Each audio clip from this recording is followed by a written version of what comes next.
Hey Gators and sports fans, get all your Gator talk, news, analysis, and opinions on the Pod Up with Matthews in the Morning podcast. Find us on your favorite podcast platform or watch us on Facebook Live between 8 a.m. and 9 a.m. every weekday. Pod Up, because we are Gator fans. So say it's great to be a Florida Gator.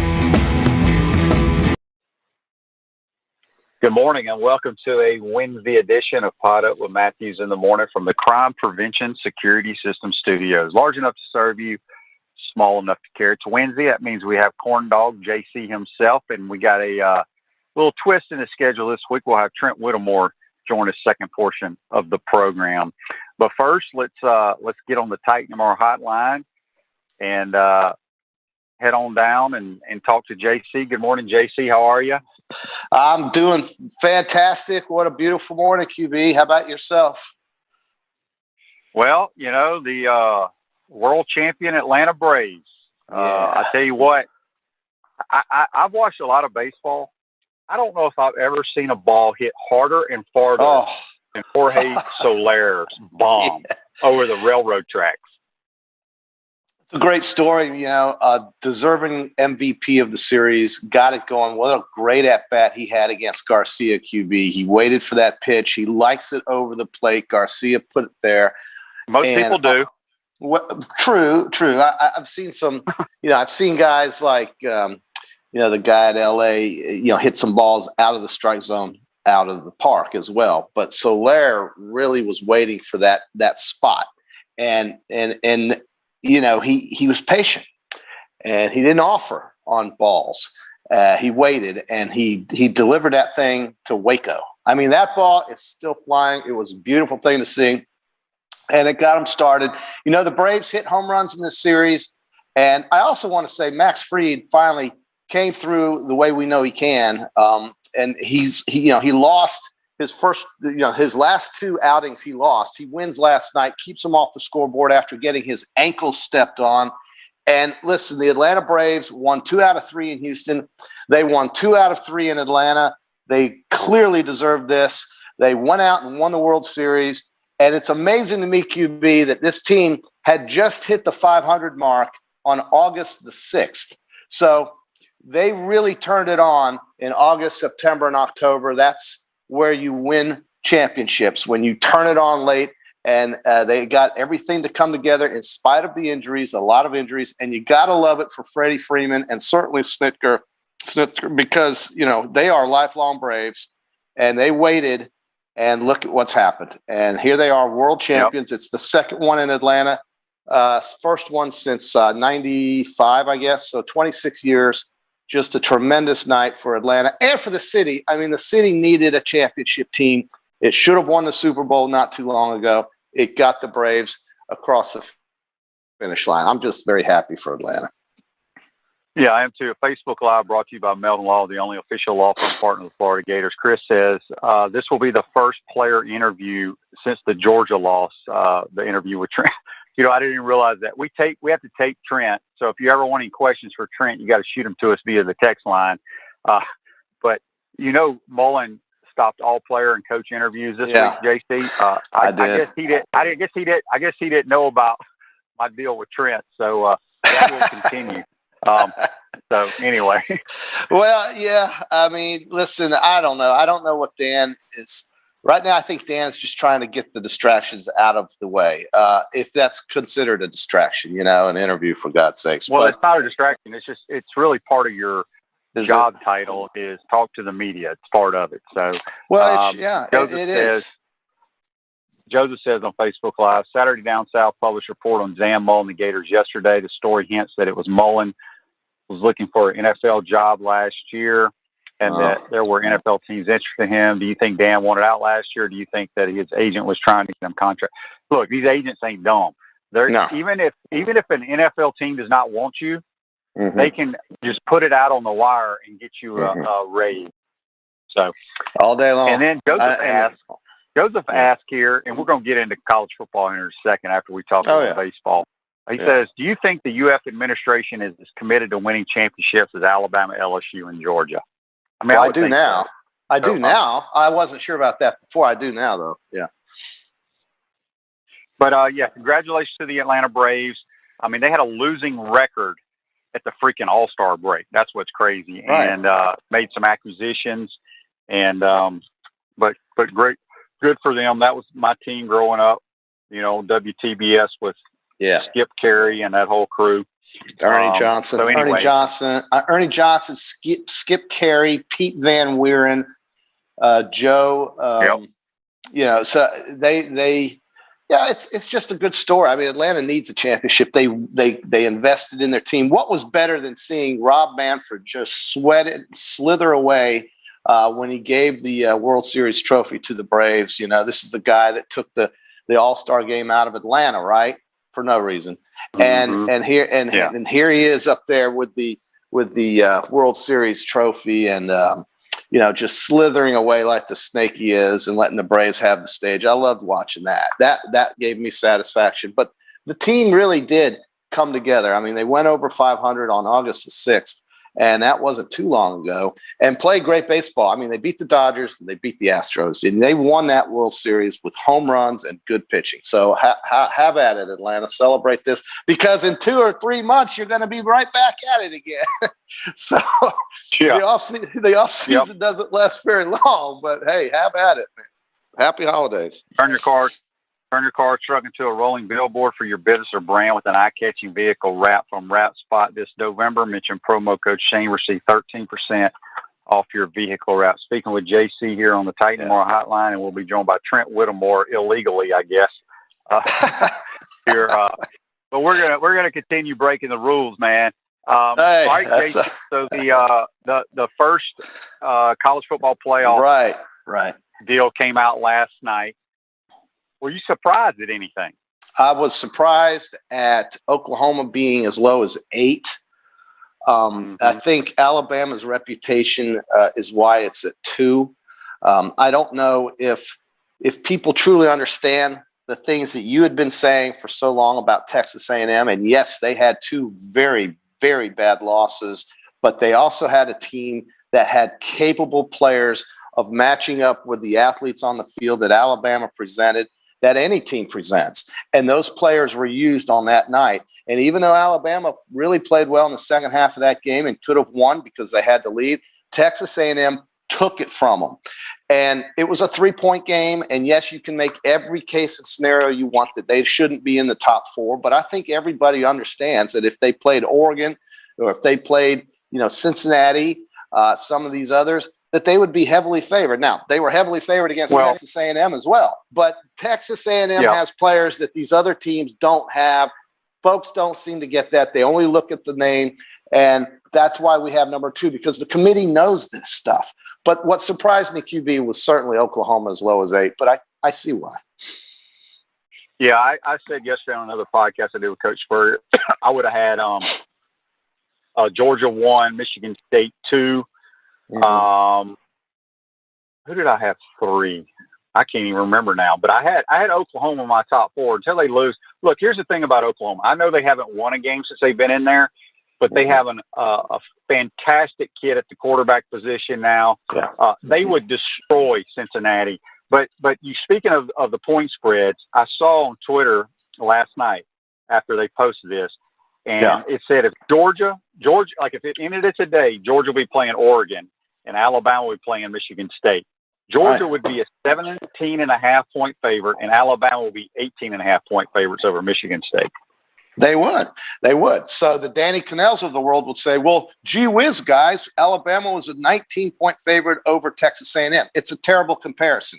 You're playing a team at home at Kyle Field at night with players that they had just forgotten they had, and then you're comparing that to a Michigan State team on a neutral field. Every time Alabama's played Michigan State, whether it be Kirk Cousins playing quarterback or somebody else, the game has been a blowout. I don't know. Maybe Michigan State's a much better team now. Maybe they aren't. They beat Indiana by 5 points. They also are undefeated. They came back from a game against Michigan and pulled it out and won with some controversial benefits. Listen, Michigan State, take nothing away from them. But if you're sitting there thinking you're looking at those two teams, Alabama and Michigan State playing, or Georgia and Michigan State playing, you're looking at a double-digit game, in my opinion, in a playoff atmosphere. Not in a game at East Lansing with 10 feet of snow, but in a game on a neutral site in a playoff atmosphere, you're looking at a double-digit favorite. So if that's where we want the semifinal games to be, if we continuously want them to be blowouts, and they have had probably more mismatches and blowouts in the semifinal games than they've had in the final games for sure, then go ahead and put these teams that you think deserve it. The mandate says you put the four best in, the four best that you think as a committee should be in a playoff, and that's how it works. So the big fear right now is after the first, we have these overreactions, QB, and so after the first four teams are announced, obviously the overreaction is Alabama at number 2. Everybody's scared to death that if Alabama loses to Georgia on a last-second field goal as an 11-1 team, they lose to Georgia in a close game, they would go in ahead of an unbeaten Cincinnati team that plays nobody. And see, these are the things that will get worked out in the month of November, because I think, QB, that even though that scenario could happen, and we talked about it Monday, there still could be plenty of teams out there with 2 losses. Ohio State could easily have 2 losses by the end of this month. Oregon could easily have 2 losses by the end of this month. Cincinnati could lose to SMU, which would take them out of all discussions. Oklahoma could have 1 or 2 losses by the end of this month, just looking at the schedules. So I think folks need to calm down and let it play out. This really doesn't mean much, but it is something that people talk about like we're doing right now, QB. Yeah. So basically what you're saying, JC, is you're hoping all those other teams have 2 losses because you're not expecting to beat Georgia. That's what you're basically saying. Well, that's what you heard. I'm just bringing out scenarios that could be possible, and I think they're very likely. I do think you're going to have some 2-loss teams in there. Would you be surprised if Ohio State lost another game? I wouldn't. Would anybody be surprised? I don't know who else on. I mean, yeah, they could. I have a hard time just even picturing Oregon in there, and I know they beat Ohio State, but if you put Ohio State and Oregon playing right now, I just feel like Ohio State would woodshed them, take them out behind the woodshed. That Pac-12 to me is just awful. I feel bad for Cincinnati. I think I just wish college football. I know we're going to expand the playoffs. I don't know where that stands. I don't know if we're still what year it's supposed to happen, but it just, I just feel like, the group of 5 should have their own deal. And I mean, think about how good that would be. I mean, no group of 5 has a chance, in my opinion, to beat the big boys to win a national title. No chance at all. No. Every time we see something like this happen, whether it be Northern Illinois in the Orange Bowl, whether it be Cincinnati in the Sugar Bowl against Florida, with the exception of last year's Cincinnati-Georgia game, every time these teams play in these games that matter, they get swamped, in my opinion. Now, yes, Boise State beat Oklahoma back in the early 2000s. Okay. But I think what you're looking at, though, is that there is a lot of football still to go. And there are possibilities that some of these teams could have easily 2 losses. Michigan State's going to play Ohio State, and they're going to play Penn State on the road, I think still on their schedule. Ohio State has to play Michigan and Michigan State still. Oklahoma has to play Baylor and Oklahoma State still. Oregon still has to play at Utah. There are plenty of opportunities for these teams to lose another game. Alabama has to play at Auburn. Auburn is a team that's scary right now because they have an opportunity to control their own fate in the SEC West. And if Bo Nix doesn't turn the ball over, maybe Auburn has a chance. Brian Harsin, he's got these guys playing hard. Anything is still possible. So it's still too early to overreact, but I was surprised at OU being 8. Now, that game against Kansas, that game against Texas. But remember, this is a team, you go to Kansas, Lawrence, Kansas on a Saturday morning. It's overcast. It's 11 a.m. You just got over a big win. Maybe it takes a while to get your motor going. I totally get that because that can happen in college football. Kansas played them great. Oklahoma got the benefit of a somewhat controversial, but a great play there in the fourth quarter on 4th down. And Oklahoma won the game by scoring 35 points in the second half. So Those kinds of things happen to good teams. They have these games from time to time, with the exception of Georgia to this point, where they are tested and they have to respond if they're going to have a big season. And so far that's happened. Now, QB, you mentioned Dan Mullen earlier, and I just want to go back to this. He's put everybody on ice, okay? He's put them in the bag, is what they used to say. Put them on ice. But what I don't like is that what he said about recruiting. We'll worry about recruiting when it's recruiting season. Well, Dan, here's a news flash for you, my man. And I don't even have to be in the coaching profession to say this, but every day is recruiting season. Every single day. And maybe he just said that to the media to get him off his back. But all it did was turn the media back on him even harder, because he's taken a lot of heat from folks who are complaining about his recruiting philosophies or whatever it is that he does or doesn't do well. But every day, QB, is recruiting season in college football. Every single day. And Kirby Smart kind of brought this out by kind of roasting him after the Georgia game. We talked about this on Monday. We did, and I want to jump, now that you finally took a breath to breathe, JC, I want to jump on some Facebook Live that we were, people were chiming in, referring to Cincinnati. They want to reference UCF beating Auburn in the Peach Bowl, Memphis beating Penn State a few years ago. But the difference is, yeah, they can beat them in one game, and I understand where people are going. But if they had to play a schedule week in and week out, they wouldn't even be in the conversation to get into the playoffs. That's the thing. I'll tell you right now, as bad as the season has gone for the Florida Gators, I bet you Florida would be like a pick-em if they played Cincinnati today. You think so? I don't think Cincinnati would be favored. I would take the Gators. I think Florida's a better team than Cincinnati. I really do. I've watched Cincinnati play a lot, and I don't think they're very good. I'm just you cannot struggle against the Navies and the Temples. I mean, these are bad football teams. Yeah, they beat Notre Dame. Give them credit. I get it. I don't think Notre Dame is very good, but I don't think Cincinnati has any chance in the world to be in the 4-team playoff. None whatsoever. Well, that's okay. Yeah. Tom says here on Facebook, Oklahoma State will be Oklahoma. Never know. We shall see. John says, give Florida Cincinnati's. No, he meant give Cincinnati's Florida schedule. Yeah. Oh, give Florida Cincinnati's schedule, and we go undefeated. Yeah. I would agree with that. Well, I mean, listen. These teams, these group of 5 teams, the new formula has a group of 5 spot in it.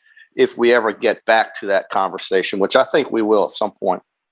But when the group of 5 teams play in these games, if they were to play in a game where the team out of the Power 5 was actually paying attention, in my mind, like Florida did that year they played them in the Sugar Bowl, the game's not close.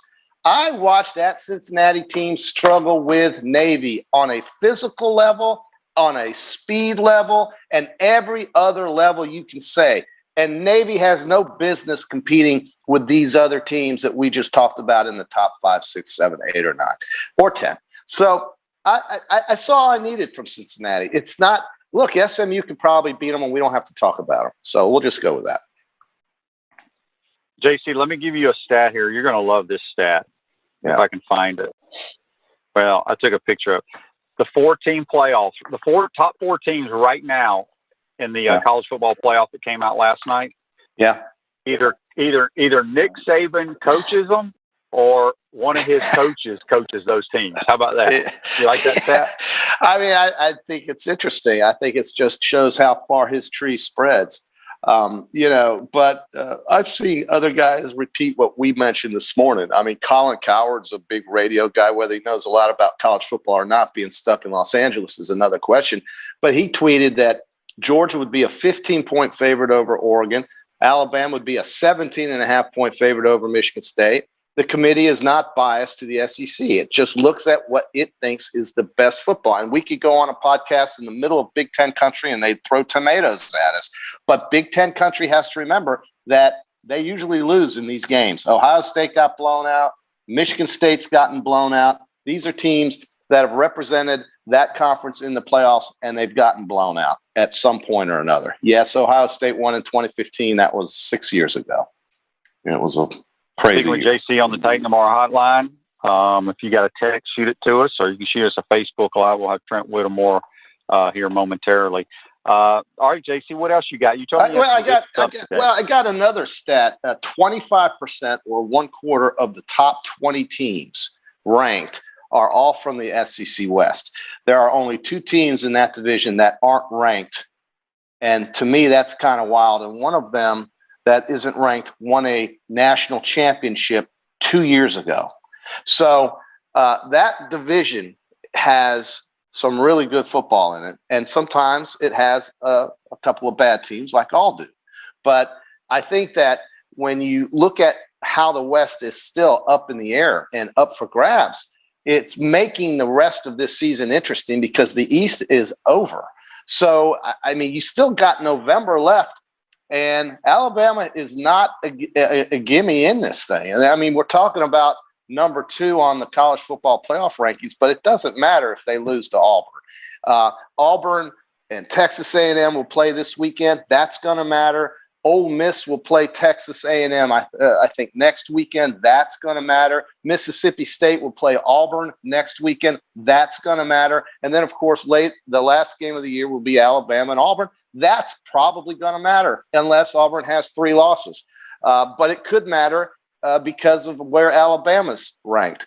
But I'm just telling you, and Danny Cannell has said this as a commentator, that an 11-1 Alabama team goes to the SEC championship. If they lose a very close game, what would the committee do? And that's a question he brings up that I brought up on Monday, and I think it's interesting because it comes down to what the committee feels is the 4 best football teams in America playing. I would have a hard time thinking they would set up a rematch between Georgia and them. Again, Herb Street, all these guys on ESPN, Joe Klatt on Fox says a 2-loss Alabama team is out of it, but I'm not totally sure about that. But most likely they would be. But then you've got Michigan State, you've got Oregon, you've got all these. So it seems top-heavy to me, QB. I think Georgia is clearly better than all of these other teams, and it's really not even that close. So. No, it'll be interesting to see what happens. Like you said, there's a lot of football left. I'm not sure I don't know who Michigan State has left on their schedule. I don't even know if they're on the same side. Between the Big Ten and the ACC, maybe I need to study and get a chart to know who's on what side. Yeah, it'd be a good idea. Well, QB Michigan, the 2 Michigans are on the same side. Okay. Well, I know that. And you also know that the Michigan is on the same side as Ohio State. You know that. So a little, just. So when does Michigan State and Ohio State play? In 2 weeks, at the Horseshoe. Okay, so let me ask you this: who will one of those teams is going to play who on the other side? It looks like right now, Penn State's in the East. QB, the leader in the clubhouse. Oh, Wisconsin. Would be Wisconsin, Minnesota? Right? Wisconsin beat Minnesota. They have the tiebreaker on Minnesota, if you can believe it. So Wisconsin, a team that couldn't get out of its own way, a team that could barely score 10 points, has found some defense, has won some big games, and has beaten Minnesota.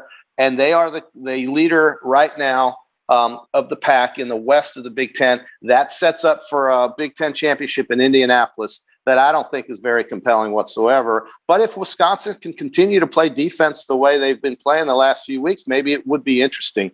But they're so anemic on offense. Their quarterback is just average, if at best. That's not a team that I look forward to watching play Ohio State, if that's where we go with this.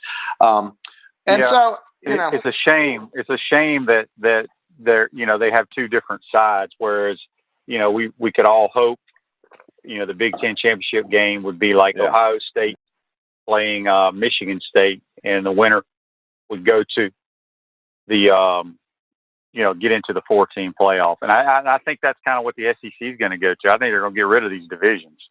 I think they are when they add the teams. I agree with you. I hope they add these teams sooner than later. I want to get on with this. And that way I think we can start progressing the conversation to the playoffs eventually. In the Pac-12, it's such a mess. Oregon will play at Utah and probably lose, right? So we won't have to deal with them. The ACC has 1 unbeaten team in it. It's Wake Forest. They play a non-conference game this weekend against North Carolina, if that makes any sense to you whatsoever. And so that's coming. And so we've still got a lot of questions to be answered. But the one thing I was curious from you, QB, is that statement from Florida's coach about worrying about recruiting during recruiting season. What do you think he meant by that? Well, people are all over him, JC, because of recruiting, and we have lacked in recruiting. There's no question about that. Real quick before I get back to that, John says on Facebook Live, brought to you by Melon Law, Minnesota leads the Big Ten West right now, JC. No, Minnesota lost to Wisconsin. Did they? Did they not lose to Wisconsin? Wisconsin has more losses. I think they have not in the conference. They don't. Not in the conference. They have more losses, but they don't have more conference losses. Wisconsin. Lauren just chimed in. Lauren, we have another one of our listeners chimed in just now. Okay. Says Minnesota is in first place in the West. I don't think that's right.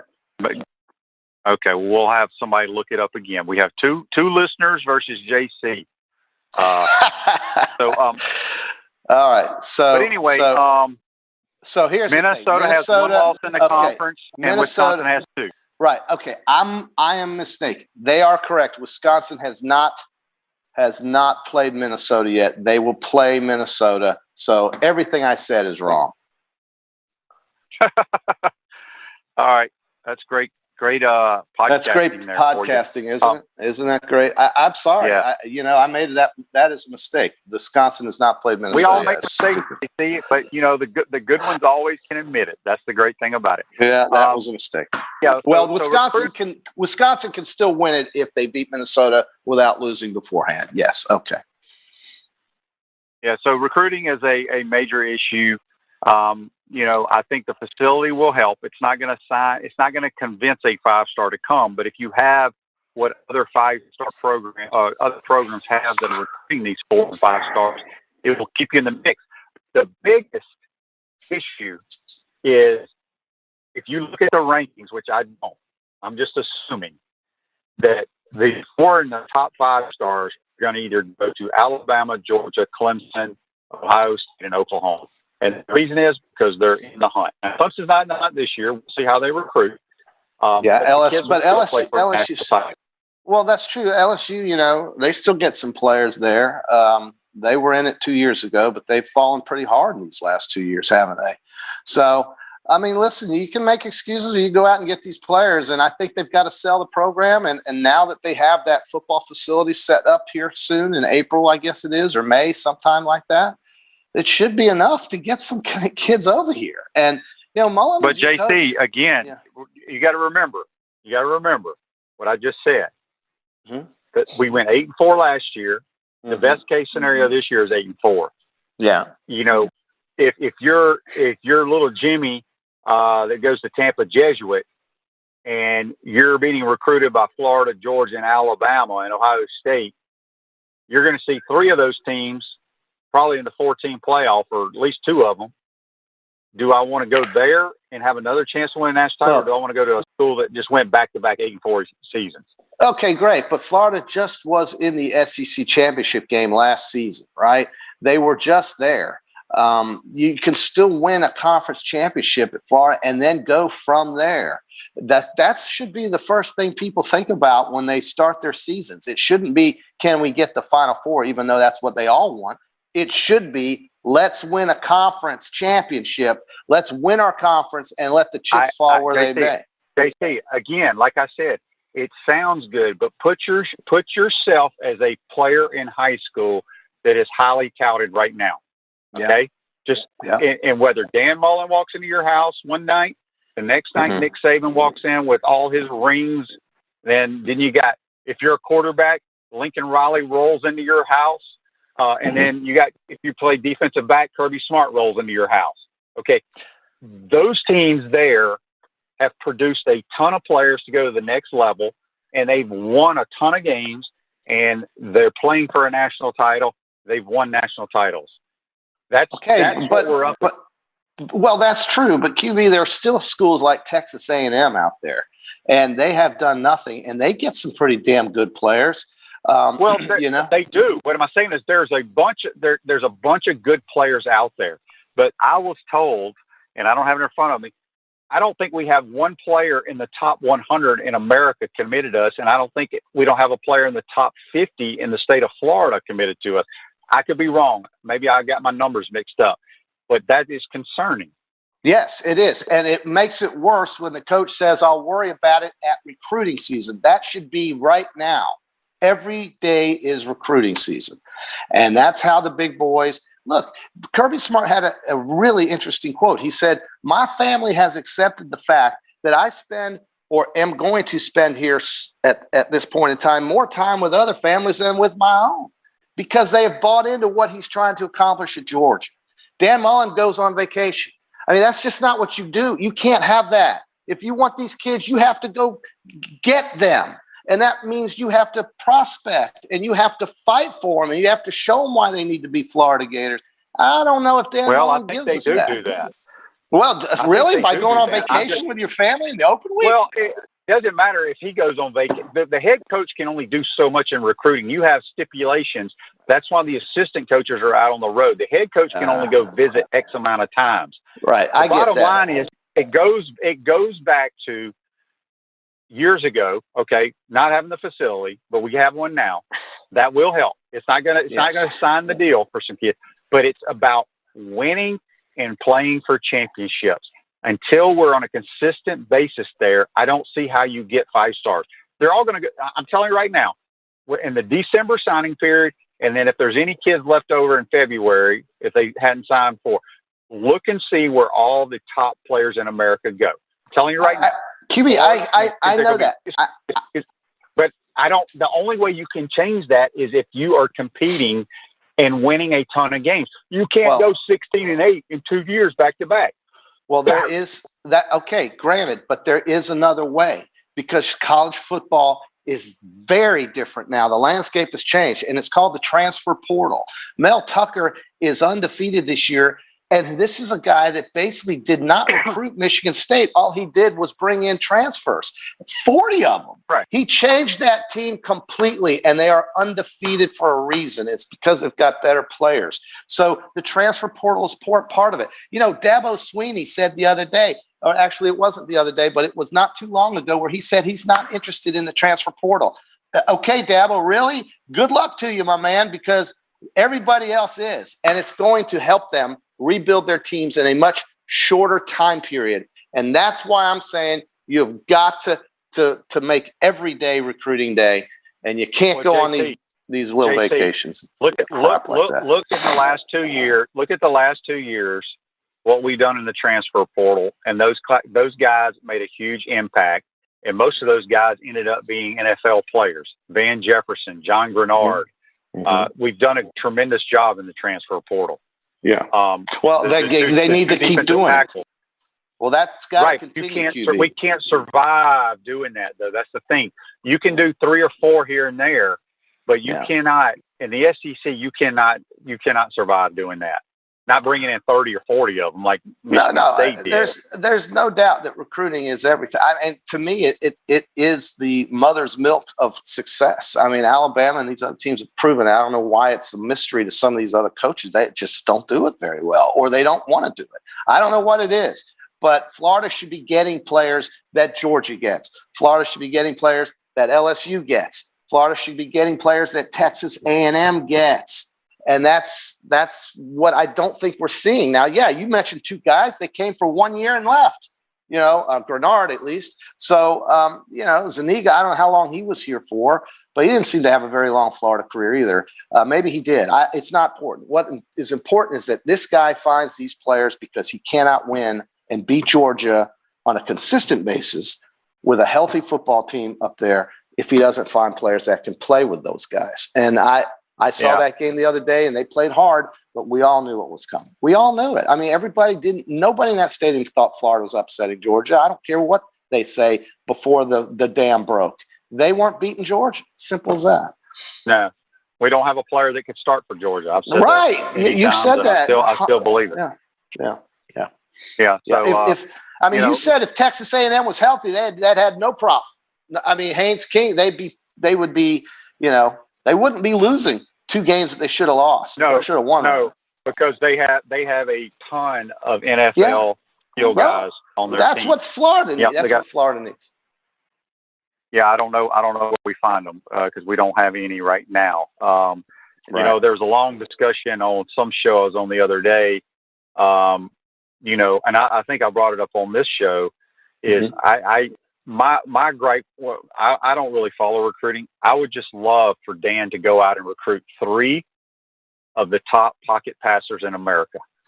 That's what I would go do. I mean, you saw, and I think the Gator Nation loved watching Gator football the last year and a half. I don't think the Gator fans love watching quarterback power run 9 times a game.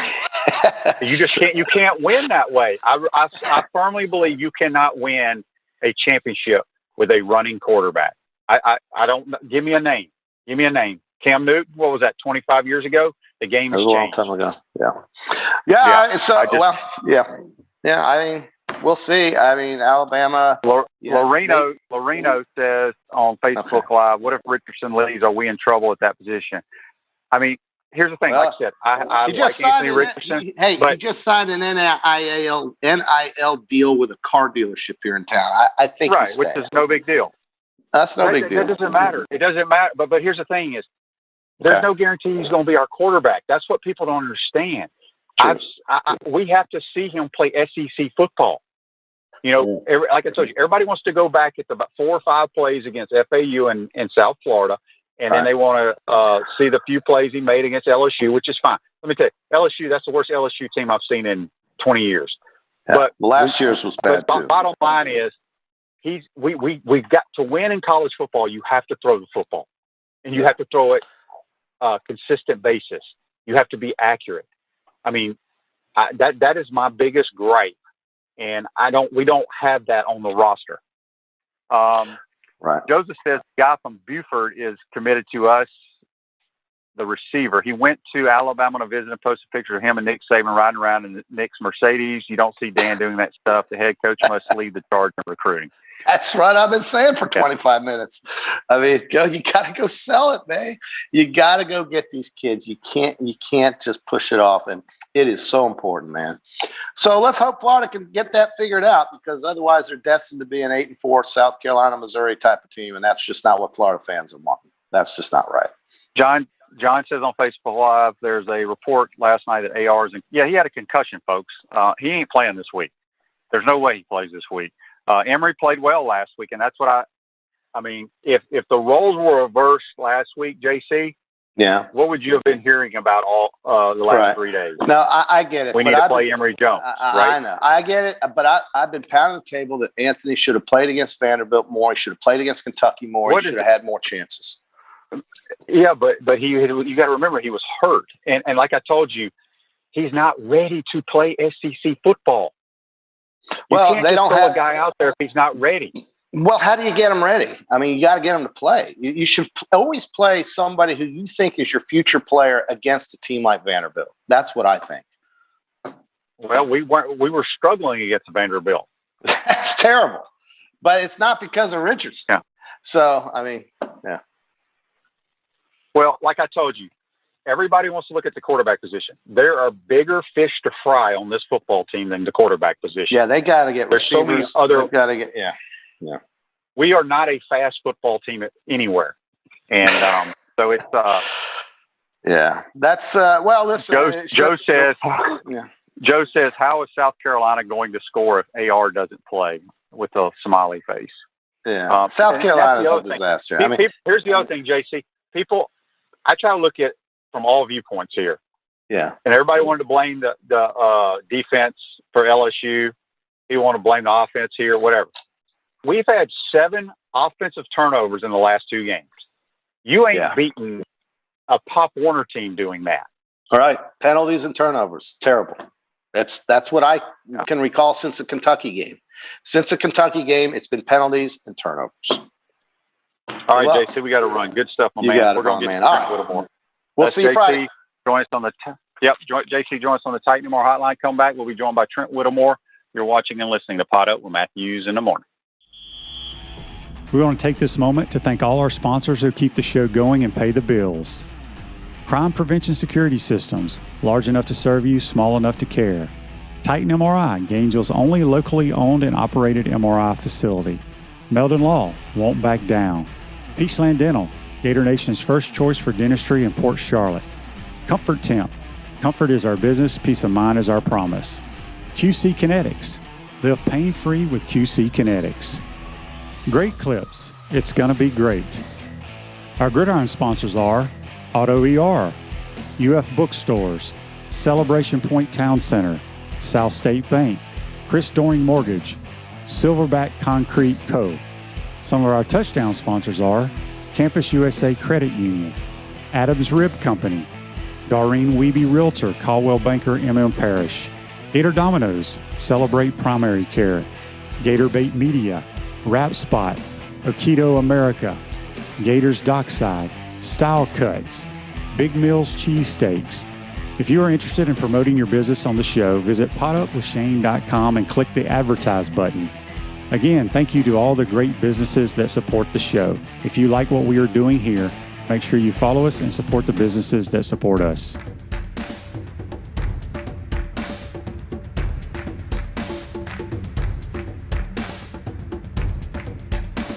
Welcome back to the Crime Prevention Security System Studios, celebration points where the Gators go to celebrate. With premium brands like Nike, Prime and Pearl, Regal Cinemas, Le Macaron, Dave & Buster's, Bass Pro Shops, and the HBC's restaurant Spurrier's Gridiron Grill, now serving brunch on Saturday and Sundays. We'll see you at Celebration Point where the Gators go to celebrate. We're now going to go to the Titan Mar Hotline. We'll be joined by Florida Gator wide receiver Trent Whittemore.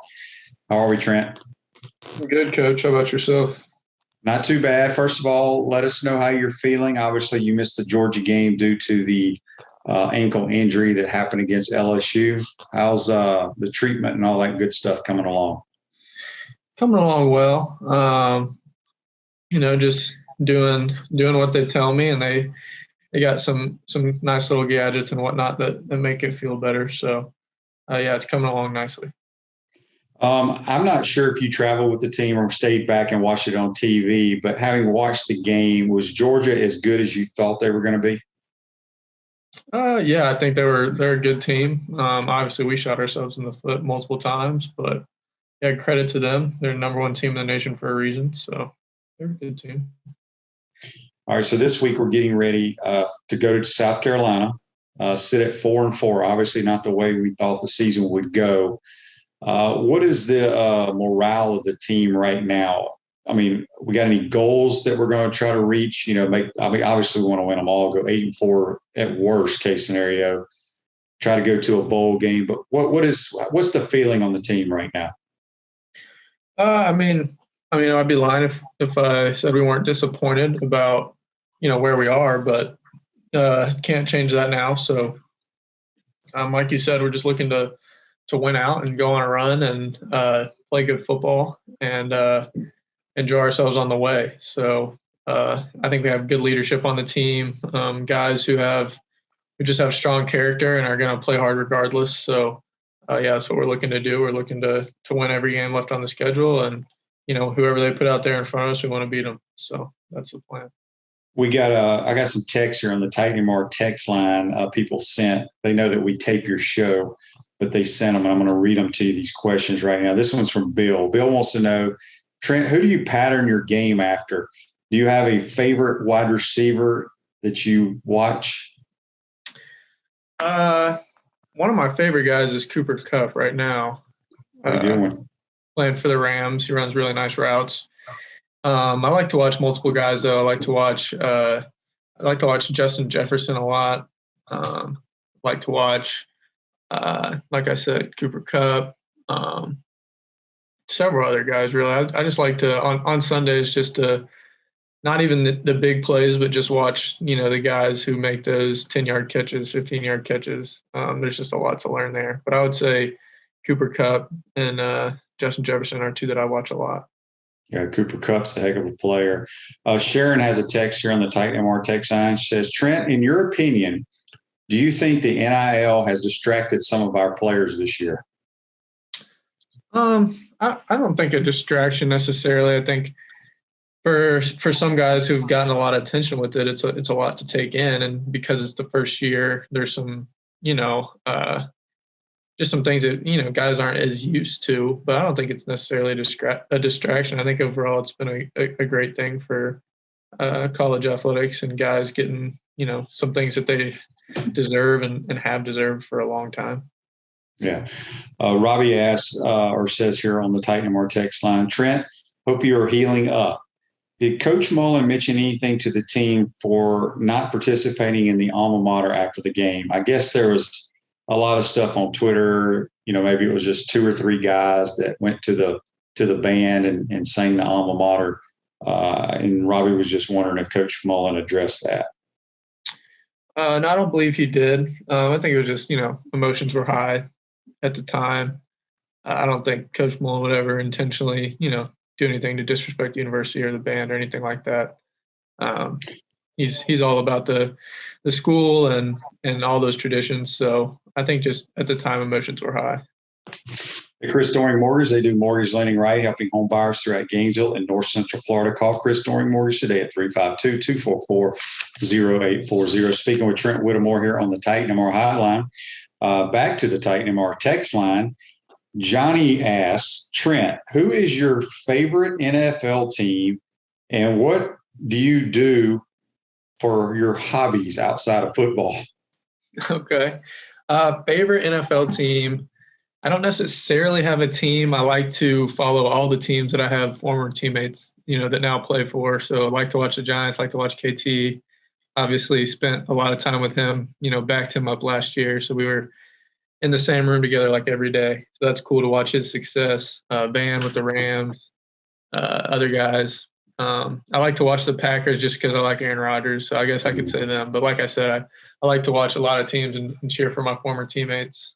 And then hobbies, like to try to get out and hunt when I can. It's hard because, the season goes a long time and through duck season and deer season, but like to do that, hang out with my family. And then, that's pretty much about it. Spend time with family and get out into the woods when I can. Speaking of watching NFL, have you talked to Trask at all throughout the year?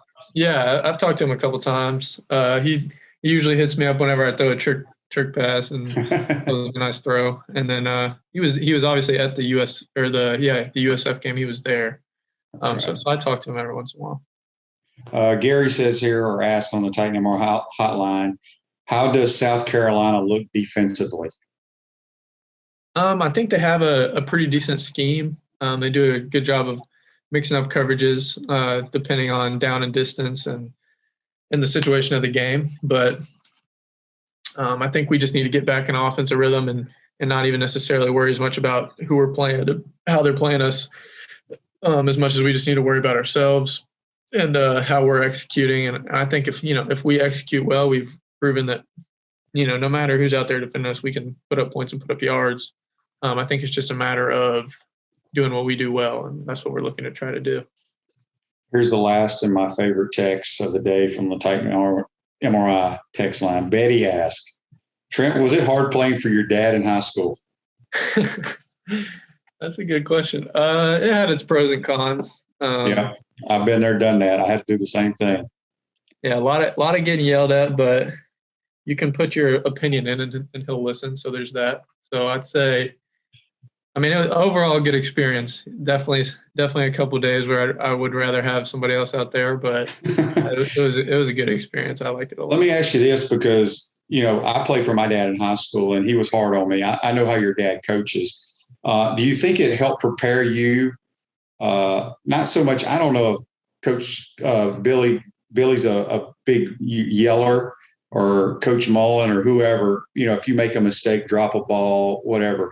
But do you think that helped you kind of block it, let it go in one ear and out the other once you got to the college level?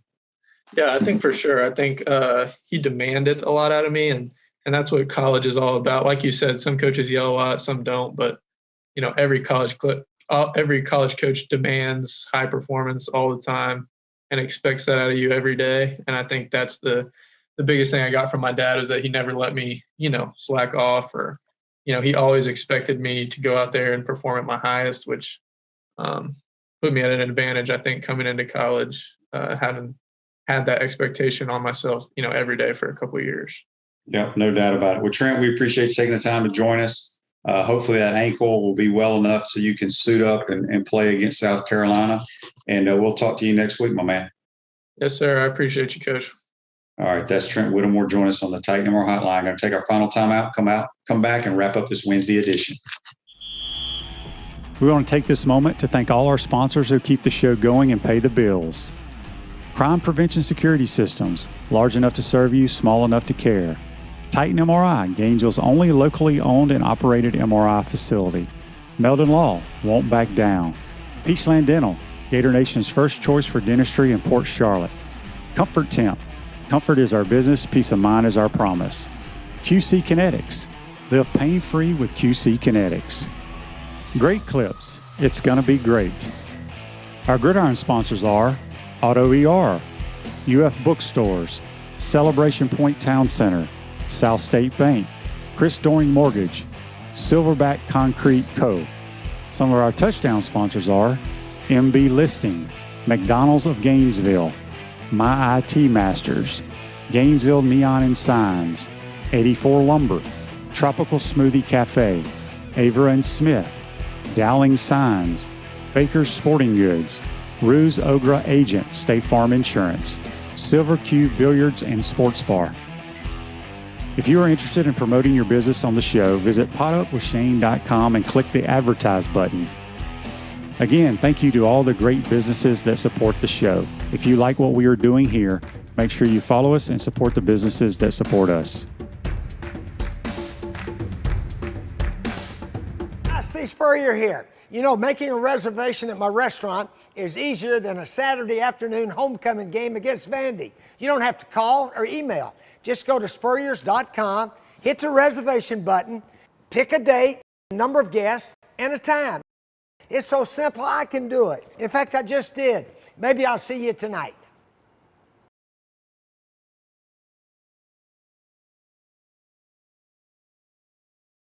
Welcome back to the Crime Prevention Security System Studios, large enough to serve you, small enough to care. Center State Bank is now South State Bank, but we still put business first. We understand that small businesses need a community business partner that they can rely on. South State still has 4 convenient Alachua County locations. South State Bank, banking forward, member FDIC. I want to thank JC and Trent Whittemore for joining us on the Titan Whittemore Hotline. We appreciate all the texts that you sent. Feel free to send those anytime you want on the Titan Whittemore text line, and we'll get those questions asked to Trent. It's a way you guys can kind of get to know him a little bit better as well. This Day in Sports brought to you by our good friends at Comfort Temp. Comfort is our business. Peace of mind is our promise. Comfort Temp's now hiring team members with all levels of experience, great culture and benefits, and opportunity for growth. $1,000 signing bonus for qualified positions. Give them a call today, 352-376-2366. This Day in Sports in 1996, 49ers receiver Jerry Rice grabs 3 passes for 45 yards and a TD to become the first player in NFL history to reach 1,000 career receptions in a win over the Saints. He finishes with 1,549 career receptions. That's brought to you by our good friends at Comfort Temp. Hope you enjoy today's program. Tomorrow we'll have our college football and Heisman Trophy voter, Brent Beer, get his thoughts on the landscape of college football. And we'll also get our Baker's Sporting Goods High School Roundup back in full force. It's the final regular season this Friday. It's the final regular season game for high school football. The following week, we kick off the playoffs. Hope you enjoyed today's show, folks. Today's show's a wrap brought to you by Wrap Spot. We'll see you tomorrow.